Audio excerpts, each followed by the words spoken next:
గురుగారు ఏ పని తలపెట్టినా కూడా నిర్విఘ్నంగా కొనసాగాలని అందరూ కోరుకుంటారు. అయితే కొంతమంది ఏదైనా పని మొదలుపెట్టిన తర్వాత అది అసంపూర్ణంగా ఆగిపోతూ ఉంటుంది.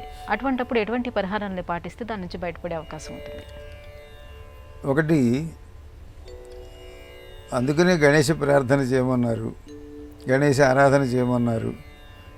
దేవతలు రాక్షసులు క్షీరసాగర మథనం చేద్దామని ఇద్దరు శత్రువులు అయ్యిండు కూడా ఒక ప్రయోజనం కోసమని వాళ్ళు ఒక కూటమిగా ఏర్పడ్డారు. ఏర్పడి క్షీరసాగర మథనం చేద్దామని అనుకుంటే వాళ్ళు అనుకున్నది ప్రయోజనం అమృతం కావాలి అని, అది మాత్రం రావట్లే. ఇంకేవేవో చిన్న చిన్నవి వస్తున్నాయి. ఆ తర్వాత భయంకరమైన విషయమే వచ్చింది. ఈ హాలాహలం వాళ్ళు తట్టుకోలేకపోయారు, వీళ్ళు తట్టుకోలేకపోయారు.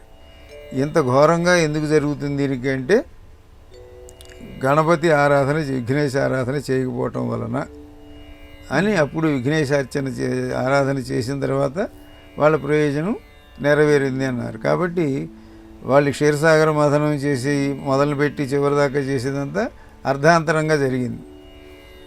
ఎప్పుడైతే వాళ్ళు గణేష ప్రార్థన చేశారో, విఘ్నేశ్వర పూజ చేశారో, అప్పుడు వాళ్ళ పని నెరవేరింది అనేదానికి ఇప్పుడు విఘ్నేశ్వర పూజ చేయకుండా ఇంత పని జరిగింది కదా అంటే ఏమనుకుంటున్నాం మనం అనుకున్న లక్ష్యం నెరవేరలేదు, అర్ధాంతరంగా ఉండిపోయింది అనుకుంటున్నాం. మధ్యలో ఏవో ఇబ్బందులు వచ్చాయి, కష్టాలు వచ్చాయి అనుకుంటున్నాం. కానీ అప్పుడు విఘ్నేశ్వర పూజ చేయాలి అనిపించింది. చేసేవాళ్ళకి నీకు కావలసినటువంటి స్థైర్యము, ఆత్మవిశ్వాసము, అట్లాగే ఆ పని యొక్క ప్రయోజనం కూడా పరిణామ దశకు వచ్చిందనమాట. కాబట్టి నువ్వు డాక్టర్ దగ్గరికి వెళ్ళాలనిపించింది, ఆయన వెంటనే మందు వేసాడు, మందుకు ఒక ట్యాబ్లెట్కి తగ్గిపోయింది అనిపిస్తుంది. నేను 10 ఏళ్ళ నుంచి పడుతున్నానండి అని అంటాం మనం. అంటే దానికి ఆ ఘటన జరిగే సమయానికి అనుకూలమైనటువంటి స్థితి వచ్చినప్పుడు చిన్న పరిష్కారంగా ఉంటుంది.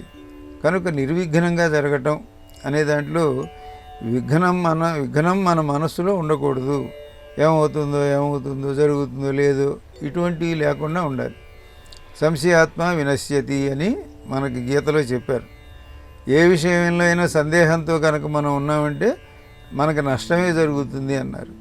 కాబట్టి అమ్మయ్య విఘ్నేశ్వర పూజ చేశాం, ఇక మన పని జరుగుతుంది అనే ఒక దృఢమైన 100% ఆత్మవిశ్వాసము, సానుకూల దృక్పథము, దానివలన వెంటనే అప్పటిదాకా జరగవలసిన డ్యామేజీలన్నీ జరిగి చివరికి రావాల్సినటువంటి ఫలితం వచ్చింది.